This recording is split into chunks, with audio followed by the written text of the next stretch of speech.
Hello everyone, मेरा नाम है अमन श्रीवास्तव और इस वीडियो में हम लोग जो मार्च की योजना है 2022 की उसको हम लोग रिव्यू करेंगे, उसको एनालिसिस करेंगे। तो गाइस, जो पहला आर्टिकल है मार्च की योजना में, उसका जो टाइटल है वो है टुवर्ड यूएसडी 5 ट्रिलियन इकोनॉमी। इसका सब टाइटल है बूस्टिंग इंफ्रास्ट्रक्चर। टाइटल को लिखने वाले हैं नितिन गडकरी जी, जो minister of road transport highway हैं। ये कहते हैं कि जो गवर्नेंस है, इसका गवर्नेंस का जो मेन काम है वो है कि इकोनॉमी की ग्रोथ करना और उस ग्रोथ का बेनिफिट जो है वो हर सेक्शन के लोगों के पास पहुंचाना।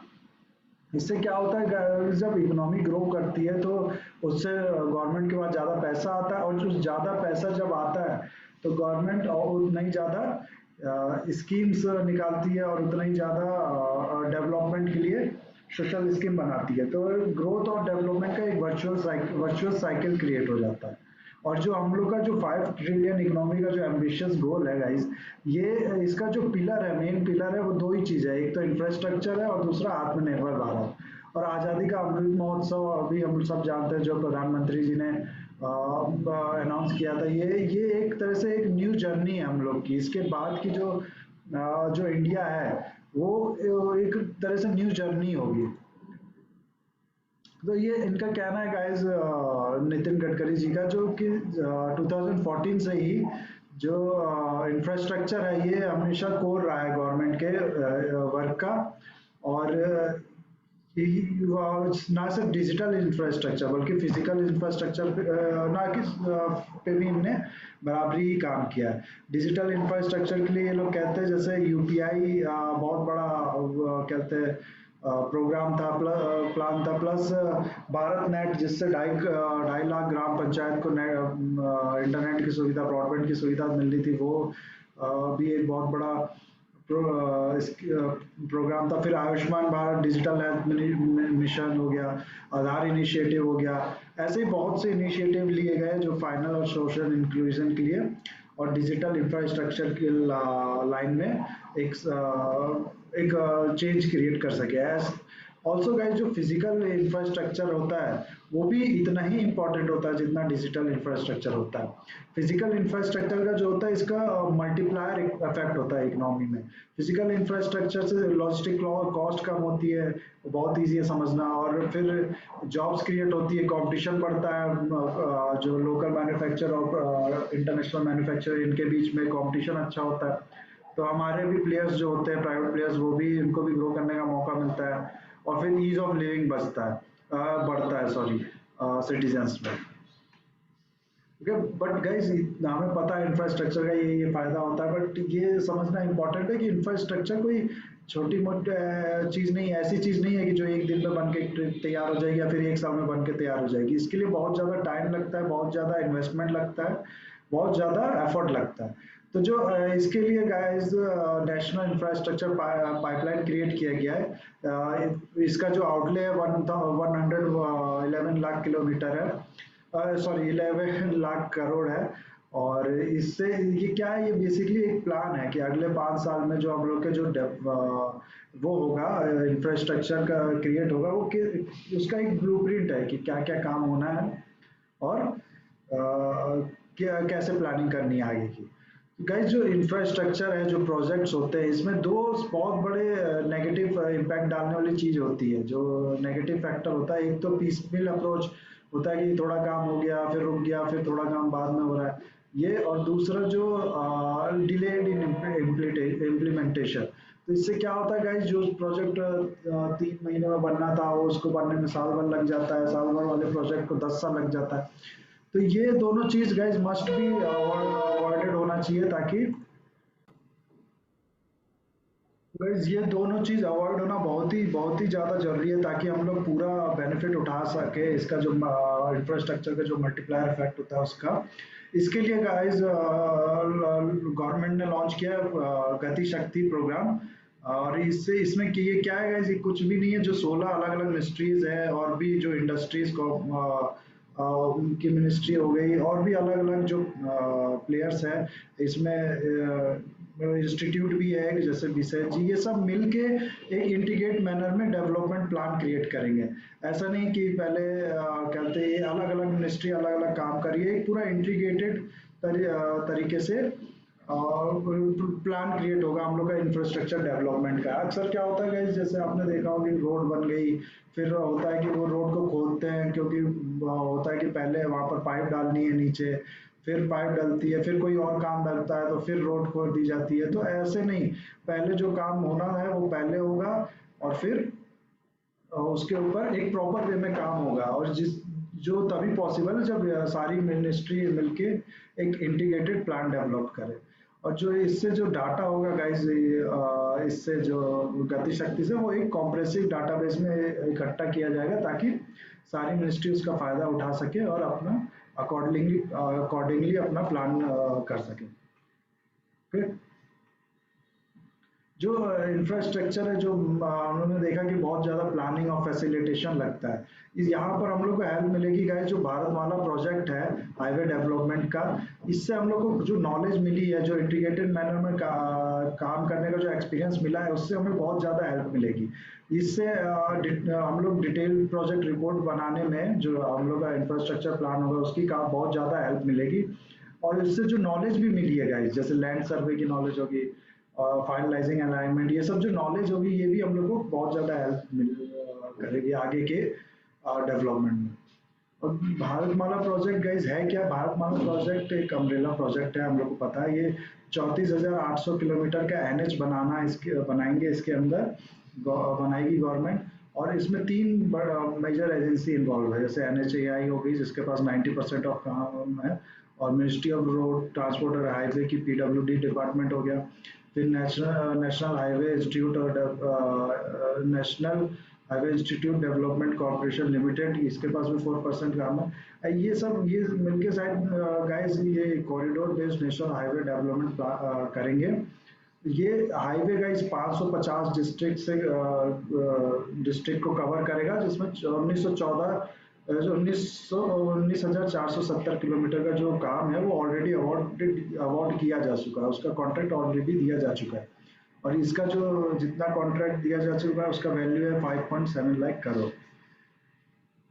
ऑल्सो गाइस, जो ये प्रोजेक्ट है भारतमाला प्रोजेक्ट, ये तरह से एक मेजर शिफ्ट है, क्योंकि अब तक हम लोग देखते थे कि जो हाईवे बनते थे ये ब्राउन फील्ड एरिया में ही बनते थे। ब्राउन फील्ड एरिया वो होता है जो बने हैं, जिस पे पहले से काम हो चुका है, उस पे केवल रिपेयरिंग या फिर उसे तोड़ के नया जो बनता है उसे ब्राउन फील्ड कहते हैं।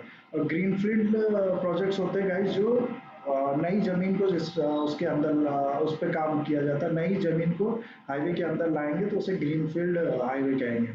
तो इसमें भारतमाला प्रोजेक्ट से पहले हमेशा ब्राउन फील्ड एरिया पे ब्राउन फील्ड प्रोजेक्ट्स पूरे किए जाते थे, लेकिन भारतमाला प्रोजेक्ट्स में भारतमाला प्रोग्राम में ग्रीन फील्ड एक्सप्रेस बनाने को भी अनुमति दी गई। ये गाइज अपने आप में एक गेम चेंजर है।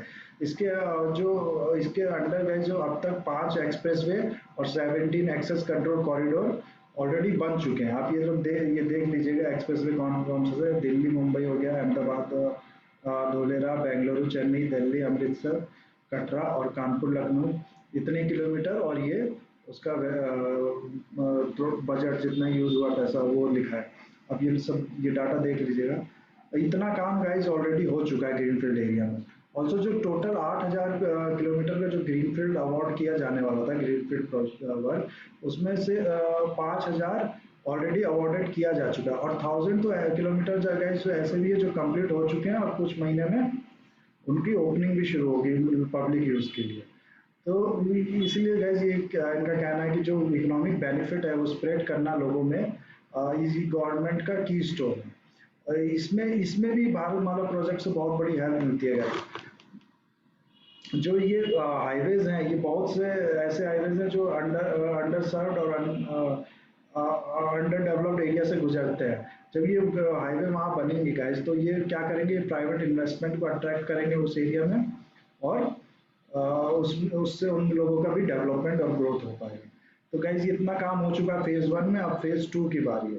तो pace of award of work का जो है गाइज, ये कहते हैं कि ये हम 2014 के बाद इन लोगों ने डबल कर दिया गया था। जैसे 2009 से 2010 के का टाइम था, 2009-10 का, या और से लेकर 2013-14 का, इसमें 5900 किलोमीटर का हर साल वर्क अवार्ड किया जाता था, जबकि 2013-14 के बाद 11,000 किलोमीटर का हर साल का प्रोजेक्ट जो है उसका कॉन्ट्रैक्ट पास होने लगा।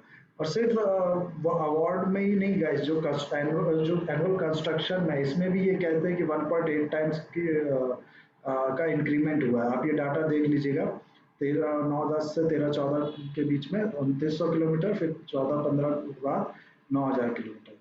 और लास्ट ईयर हम लोग ने सुना था गाइस, जो एक नया रिकॉर्ड बनाया हम NHAI ने, कि पर डे 37 किलोमीटर का जो हाईवे कंस्ट्रक्ट करने का रिकॉर्ड अचीव किया है NHAI ने। तो ये भी गाइस अपने आप में बहुत बड़ा अचीवमेंट है। और गाइस हाईवे की बात हो गई, पर क्या इतना क्या हाईवे ही सब कुछ है? क्या हाईवे ही से सारी प्रॉब्लम सॉल्व हो जाएगी? आंसर है नहीं। हाईवे इम्पोर्टेंट है लेकिन सफिशिएंट नहीं है। हाईवे के बाद में हम लोग को चाहिए लॉजिस्टिक पार्क्स भी चाहिए, जहाँ से सामान इधर से उधर ले जाने लाने में की सारी सुविधा वहाँ पर मौजूद हो, और फैसिलिटेट करे हो। तो ये वो MMLP जो मल्टी मॉडल लॉजिस्टिक पार्क है, ये हाईवे, रेलवे, एयरपोर्ट और वाटरवे से कनेक्ट होना चाहिए। यही चीज़ गाइस गति शक्ति में भी कहा गया है। जो PM गति शक्ति मास्टर एक्शन प्लान है, इसमें भी यही चीज़ कहा गया है कि जो MMLP है, critical enable for ensuring integrated and efficient transportation. और गाइस MMLP भी 35 स्ट्रेटेजिक लोकेशन पे ये MMLP डेवलप हो रहा है, जिसमें से चार पांच इंपॉर्टेंट ये है: जोगीघोपा, नागपुर, चेन्नई, इंदौर, बेंगलुरु। और ये 35 स्ट्रेटेजिक लोकेशन पे जो MMLP है गाइस, ये total 50% of national road transport movement का ये कैटर करेगा, या ये कवर कर लेगा 50% का। ऑल्सो गाइस सिर्फ इतना ही नहीं है, भारत माला प्रोजेक्ट जैसे हम लोग ने कहा कि ये बहुत से अंडर सर्व, अंडर रिजर्व एरिया में हुआ है। प्लस ये लेफ्ट विंग एरिया में भी बहुत में भी प्रोजेक्ट्स हुए हैं, जैसे कि जो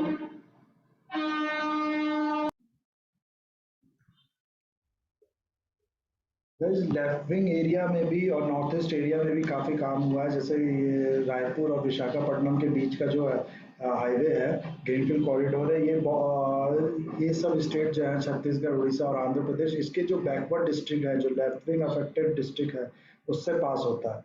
और जो फेज 1 है इस भारतमाला का, इसने लेफ्ट विंग एक्सट्रीमिस्ट एरिया में भी कनेक्टिविटी प्रोवाइड की है। जोजिला टनल गाइस हम लोग जानते हैं, जो लद्दाख एरिया में है।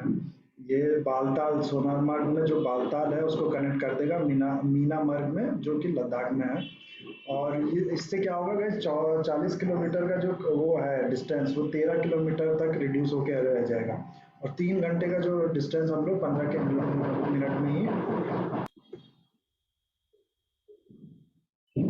तो गाइस जो इसके लिए जो पैसा लगना है, इसके लिए भी काफ़ी इनोवेटिव मेथड यूज़ किया गया है, ताकि इंफ्रास्ट्रक्चर को प्रॉपर्ली फाइनेंस किया जा सके।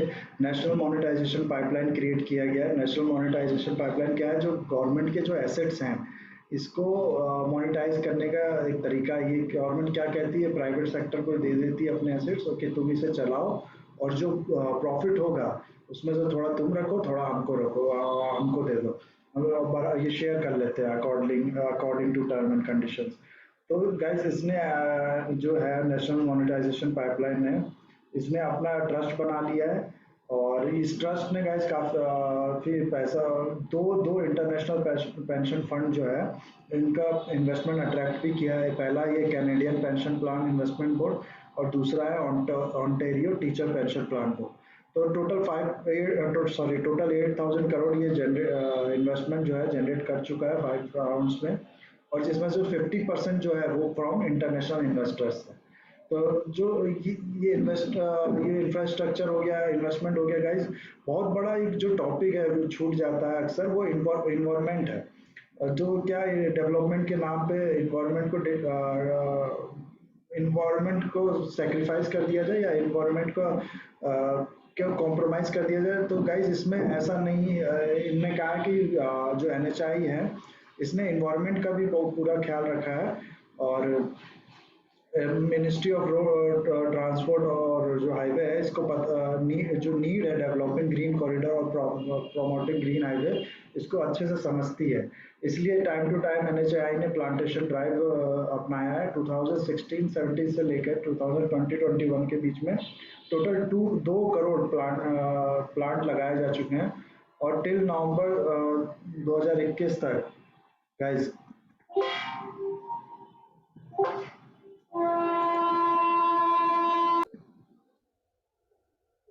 टिल नवंबर 2021 तक 63 लाख जो है ट्रीज लगाए जा चुके हैं। और इनकी मॉनिटरिंग के लिए अलग अलग टेक्नोलॉजी जैसे ड्रोन टेक्नोलॉजी हो गई, वीडियोग्राफी हो गई, जियो टैगिंग हो गई, इन सब का इस्तेमाल किया गया, प्लस ट्रेडिशनल मेथड्स भी यूज किए गए। सो गाइज ये एंड है इस एडिटोरियल का। नेक्स्ट एडिटोरियल हम लोग देखेंगे नेक्स्ट वीडियो। गाइस जो सेकंड एडिटोरियल है जो मार्च की योजना का, उसका जो टाइटल है वो है स्ट्रेंथनिंग फेडरलिज्म। तो गाइस इसमें इसको गाइस लिखा 3 लोगों ने, ये तीनों नीति आयोग से कनेक्टेड हैं। नीति आयोग के से जुड़े हुए हैं। जो इनमें ये लोग लिखते हैं कि जो इंडिया है वो शुरू से कमिटेड है कि स्टेट गवर्नमेंट है उसका जो कैपिटल इन्वेस्टमेंट बढ़ा जाए उनके हाथ में, और पैसा और पावर मतलब पावर दी जाए उनको, और फ्लेक्सिबिलिटी दी जाए। जो बजट है 2022-23 का वो एक तरह से कंटिन्यूशन ही है जो सीरीज ऑफ रिफॉर्म लिए गए हैं 2014 के बाद से। ठीक है। तो इंडिया गैस हम लोग को पता है कि डाइवर्सिटी यहाँ पर बहुत ज़्यादा है। और फेडरलिज्म जो है वो मेथड अपनाया गया था after independence by our forefathers. तो राइज ऑफ रीजनल एस्पिरेशन जब और जो नीड है फास्ट पेस डेवलपमेंट की, इससे ये समझ में आया कि एक फ्लेक्सिबिलिटी चाहिए, डिसेंट्रलाइज प्लानिंग का होना चाहिए। जो प्लानिंग कमीशन था वो बहुत ज़्यादा सेंट्रलाइज प्लानिंग था। वो क्या करता था, वो अपने पॉलिसीज जो है वो एक तरह से इम्पोज करता था स्टेट गवर्नमेंट पे, और उससे अकॉर्डिंगली उसको स्टेट गवर्नमेंट को फंड देता था। तो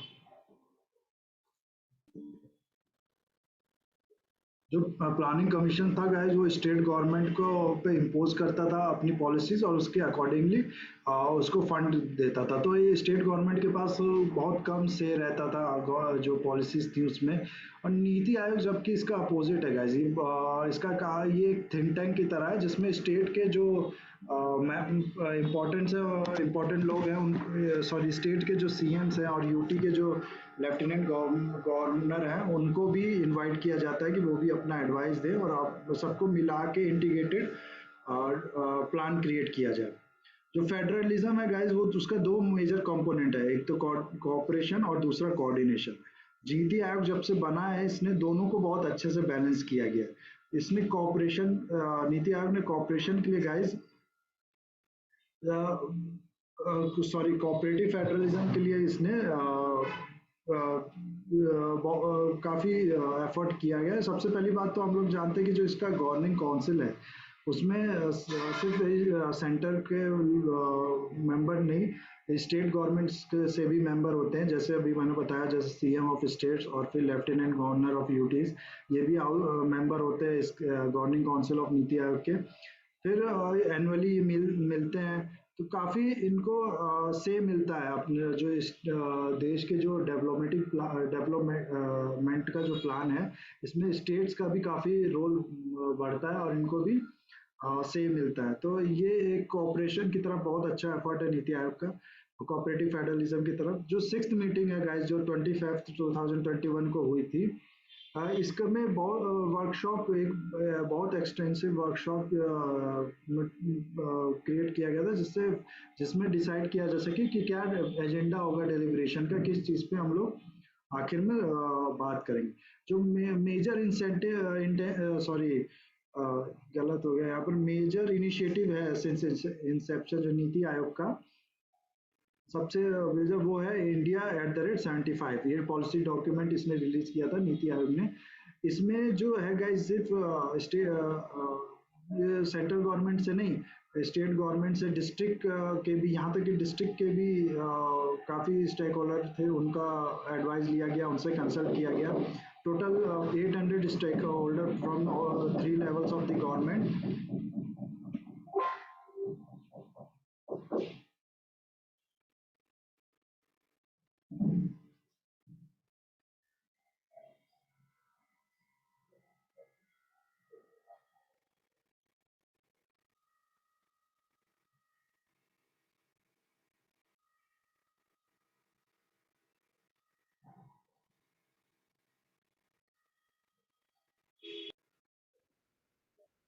Total 800 stakeholder from three different levels of government plus 550 जो थे guys, वो external experts थे। इन सब से consult किया गया before creating this document।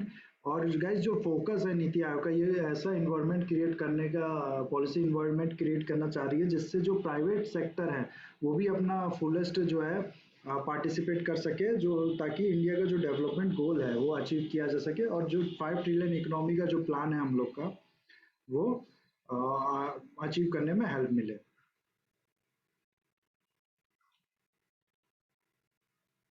ये जो ब्लूप्रिंट तैयार किया है एक नीति आयोग ने, यूपी की गवर्नमेंट, त्रिपुरा, एमपी, इन तीनों की गवर्नमेंट के साथ मिलके, ये एक बहुत बड़ा एग्जांपल है कोऑपरेटिव फेडरलिज्म का। जो नीति आयोग का जो इंटरेक्शन है इन स्टेट्स के साथ और बाकी स्टेट्स के साथ, इसने मजबूर कर दिया है स्टेट्स को कि जो वो सीलो बेस्ड अप्रोच है कि जो हम अकेले ही करेंगे वाला जो अप्रोच है वो त्यागे, और फिर मिलके एक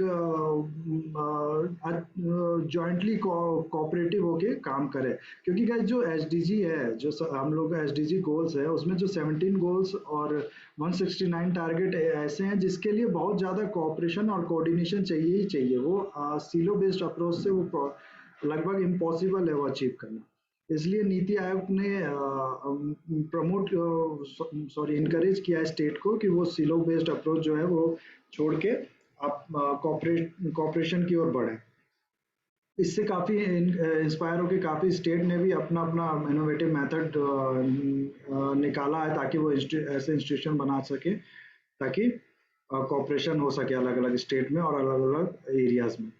और गैस ये हो गई कॉपरेशन की बात। जो कॉम्पिटिटिव फेडरलिज्म है, कंपटीशन बढ़ाना आपस में स्टेट में, इसमें भी नीति आयोग ने काफ़ी अच्छा एफर्ट किया और काफ़ी रिजल्ट भी मिला है उसका। इसके लिए गाइस सबसे बड़ा जो इसका नीति आयोग का जो काम कह ले या एफर्ट कह ले, वो है कि इसने जो बहुत सारे इंडिकेटर्स फ्रेमवर्क क्रिएट किए हैं, उस इंडिकेटर फ्रेमवर्क से के हेल्प से स्टेट्स को पता चलता है कि वो कितना किस लेवल पे है अभी और कितना इम्प्रूवमेंट हो किया जा सकता है, और कितना किस एरिया में काम करना बाकी है उन स्टेट का। तो स्टेट को वैसे सोशल इंडिकेटर के बेसिस पे रैंक किया जाता है, और इससे स्टेट को आपस में कंपटीशन करने का के लिए इनकरेज किया जाता है। गाइस सिर्फ ये नहीं कि सब जो मेजर स्टेट डिस्ट्रिक्ट्स हैं, मेजर स्टेट्स हैं या मेजर एरिया, उनको कवर किया गया। जो एस्पिरेशन डिस्ट्रिक्ट्स है, हम लोग को पता है जो जनवरी 2018 में एस्पिरेशन डिस्ट्रिक्ट प्रोग्राम लाया गया था जिसमें 112 डिस्ट्रिक्ट जो कि डेवलपमेंटली बहुत चैलेंज है, जहाँ पर काम करना बहुत मुश्किल है, जहाँ पर हेल्थ और न्यूट्रिशन, एजुकेशन हो गया, एग्रीकल्चर हो गया, वाटर रिसोर्स, बेसिक ये सब प्रोवाइड कर पाना काफ़ी मुश्किल है। इस इन इन डिस्ट्रिक्ट्स को भी के लिए भी नीति आयोग ने अलग से एक रैंकिंग बनाई है, प्लस उस रैंकिंग को ये मंथली बेसिस पे रिव्यू भी करते हैं। इससे क्या है गाइस, इससे ये इन इन डिस्ट्रिक्ट्स को इनकरेजमेंट मिलती है कि वो और सुधार करें अपने आप में और आगे बढ़े। और जो इन डिस्ट्रिक्ट्स को इनकरेजमेंट मिलती है कि पहले ही अपने स्टेट में जो बेस्ट डिस्ट्रिक्ट है उनसे उनसे कंपटीशन करें, फिर उसके बाद जो बेस्ट इन नेशंस है उन डिस्ट्रिक्ट्स के कंपेयर करें, उनकी बराबरी पे आ सके। और सिर्फ इतना ही नहीं गाइस, इनको बहुत ज़्यादा बेनिफिट्स भी मिल जाते हैं अगर ये अपने जो अच्छे एक्शंस लेती हैं। जैसे जो टॉप रैंक का जो वो होता है, टॉप रैंक के जो डिस्ट्रिक्ट्स होते हैं उसको 10 करोड़ दिए जाते हैं, जो सेकंड बेस्ट होते हैं उसको 3 करोड़, प्लस अगर किसी सेक्टर में, पर्टिकुलर सेक्टर में कोई डिस्ट्रिक्ट बहुत अच्छा काम करता है तो उसको भी उस 3 करोड़ दिए जाते हैं। ऐसे ही मेजर इंडिसेस जो नीति आयोग के हैं, ये सब गाइस हम लोग को पता होना चाहिए। कंपोजिट वाटर मैनेजमेंट इंडेक्स हो गया, इंडिया इनोवेशन इंडेक्स हो गया, एक्सपोर्ट कॉम्पिटिटिवनेस इंडेक्स हो गया, स्कूल एजुकेशन क्वालिटी इंडेक्स हो गया, और स्टेट हेल्थ इंडेक्स हो गया, सस्टेनेबल डेवलपमेंट गोल इंडेक्स हो गया। ये सब गाइस मेजर इंडेक्स है जो नीति आयोग बनाता है। सिर्फ इतना ही नहीं गाइस, नीति आयोग ने जो लोकलाइजेशन का है इसको भी काफ़ी बढ़ावा दिया है, जो ताकि लोकल एरिया में लोग एफर्ट लें और उसका बेनिफिट पूरे देश को मिले। तो सिंस 2018 गाइस, नीति आयोग ने नेशनल डेवलपमेंट प्रायोरिटीज की लिस्ट बनाई। उस लिस्ट के बेसिस पे गाइस इसने एक इंडेक्स बनाया, SDG India index and dashboard. और अभी हाल ही के जो लेटेस्ट वर्जन है इस इंडेक्स का, इसमें कम से कम 100 इंडिकेटर्स है, 100+ इंडिकेटर्स है। और ये वो 4 साल हो गए इस इंडेक्स को, ये एक तरह का बेंचमार्क बन गया हर स्टेट्स के लिए। और कि किस लाइन में कितना काम बाकी है और किस सेक्टर में कितना, किस स्टेट को फोकस करना है। तो फर्स्ट रीजनल इंडेक्स लाई है नीति आयोग जो नॉर्थ ईस्ट रीजन के लिए, और इसका नाम है north east region district SDG index. ये 8 स्टेट में 100 से 100+ जो डिस्ट्रिक्ट है उसको उसको रैंक करेगी। हम कौन से 8 स्टेट है, अरुणाचल प्रदेश हो गया, असम, मणिपुर, सिक्किम, मेघालय, मिजोरम, नागालैंड, त्रिपुरा। ओके इस नवंबर 2022 में, सॉरी 2021 होना चाहिए, जो जो नवंबर 2021 में guys SDG urban index and dashboard भी लाई थी ये नीति आयोग। और ये ट्रेंड जो 56 अर्बन जो एरिया है उसको 77 इंडेक्स इंडिकेटर के बेसिस पे ये रैंक करेंगे। इससे क्या होगा, जो स्टेट्स को पता चलेगा कितना गैप है उनके उनके पर्टिकुलर सेक्टर में, और कितना उनको उस एरिया में काम करना बाकी है। ऑल्सो नीति आयोग सपोर्ट भी करती है उसको अर्बन डेवलपमेंट के लिए, स्टेट्स को का अपना पूरा सपोर्ट देती है।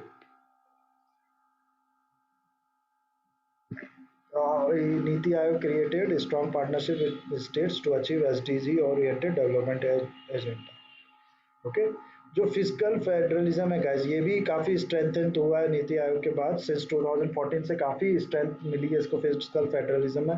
पहले हम लोग देखते थे 2003 और 2005 के बीच का जो टाइम है, इसमें जो टोटल रेवेन्यू जनरेट होता है गवर्नमेंट का, जो टोटल बजट होता है उसका 29.5% ही सिर्फ स्टेट को दिया जाता था। पर 15 फाइनेंस का कमीशन ने ये 42 बढ़ा के 42% कर दिया गया, जिसके बाद ये सेंटर जो है इसने 42% स्टेट को दिया। और ऑल्सो ये इतना ऐसा इतना ज़्यादा शेयर देने का मतलब है कि और ज़्यादा डिसेंट्रलाइजेशन की ओर बढ़ना और फ्लेक्सिबिलिटी और ऑटोनॉमी देना स्टेट को। और स्टेट गवर्नमेंट बहुत टाइम से शिकायत भी थी स्टेट गवर्नमेंट्स की, जो कंडीशनल ट्रांसफ़र है होता है वो ज़्यादा होता है और अनकंडीशनल ट्रांसफ़र वो बहुत कम होता है। कंडीशनल ट्रांसफ़र होता है गाइस, जैसे जो सेंट्रल गवर्नमेंट खुद बताती है कि तुम्हें इस जगह में पैसा लगाना है, हम तुम्हें पैसा दे रहे हैं, इस जगह में तुम्हें लगाना है, जैसे सेंट्रल स्पॉन्सर्ड स्कीम्स हो गए।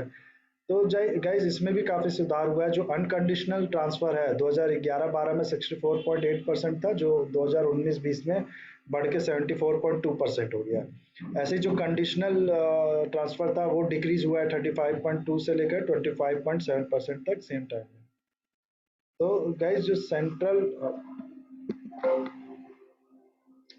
जो सेंट्रल इंक्रीज सेंटर जो है इसने बोरिंग लिमिट भी इंक्रीज कर दी है स्टेट की 3% से 5% तक 2021-20 में। इसका मतलब है जो 4.3 लाख करोड़ है ये एक्स्ट्रा जो सारी स्टेट्स हैं वो ले सकती हैं अपने उसके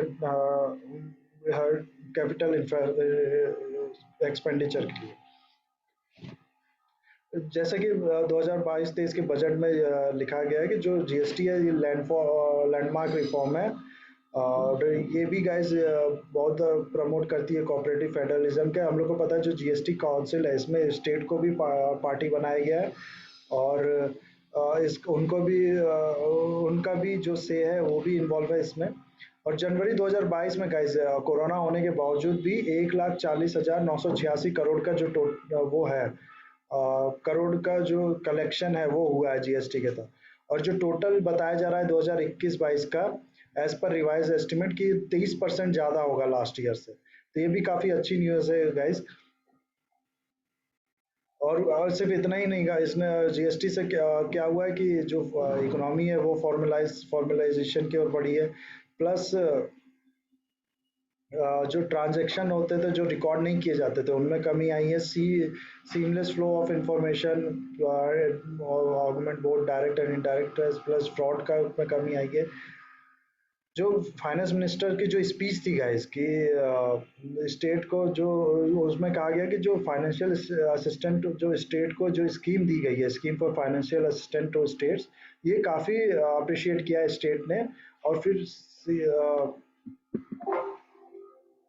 काफ़ी अप्रिशिएट किया गया है स्टेट्स के द्वारा। और जो स्टेट के जो सीएम है उनके रिक्वेस्ट के बाद जो 2020-21 का जो वो है आउटले है इस स्कीम के लिए वो 10,000 करोड़ से 15,000 करोड़ कर दिया गया। और इतना ही नहीं सही गैस, जो 2022-23 के लिए है वो सीधे 10 गुना कर दिया गया है इसका। ये assistant guys as a 15 year interest free loan है, इस पे कोई इंटरेस्ट नहीं लगेगा। और ये 50 साल में स्टेट को वापस करना होगा। प्लस इसके बाद जो फाइनेंस कम जो है फाइनेंस कमीशन उसने इंक्रीज कर दिया है एफडी लिमिट, जो फिजिकल डिफिसिट लिमिट है वो स्टेट्स का 4% तक बढ़ा दी के कर दिया है। जिसमें से लाइक 4.5% जो है वो पावर सेक्टर रिफॉर्म के लिए रखा टाइट कर दिया गया है कि इतना परसेंट आपको इसी चीज पावर सेक्टर के रिफॉर्म में ही डालना पड़ेगा। तो प्लस बजट जो है गाइस ये इक्वल ट्रीटमेंट भी देता है सेंटर और स्टेट एम्प्लॉयज को। जो डिडक्शन लिमिट है, टैक्स डिडक्शन लिमिट है नेशनल पेंशन सिस्टम में, उसमें स्टेट गवर्नमेंट को बराबर ट्रीटमेंट देता है। इसने जो वो है 10% से बढ़ा के 14% कर दिया गया है स्टेट गवर्नमेंट के एम्प्लॉयज़ का टैक्स डिडक्शन लिमिट, जो पहले नहीं था। और ऑल्सो अर्बन प्लानिंग सपोर्ट जो है ये भी मिलता है स्टेट्स को उसके द्वारा नीति आयोग के द्वारा। प्लस टाउन प्लानिंग स्कीम्स होगी, ट्रांजिट ओरिएंट डेवलपमेंट, ये सब urban planning schemes urban planning support के अंडर प्रोवाइड किया जाता है। अदर जो ये है guys prime minister development in north east area जो प्रोग्राम है, ये इसका जो 1,500 करोड़ इसके लिए भी डाले गए हैं ताकि जो नॉर्थ ईस्ट एरिया में इसमें इंफ्रास्ट्रक्चर का डेवलपमेंट हो और बाकी डेवलपमेंट हो। और इसको भी इसमें भी पीएम गति शक्ति के अंदर काम होगा। तो इसलिए गाइस जो बजट है वो एक तरह से कंटिन्यूशन है ऑफ रिफॉर्म है जो पहले से होते आ रहे हैं। ओके।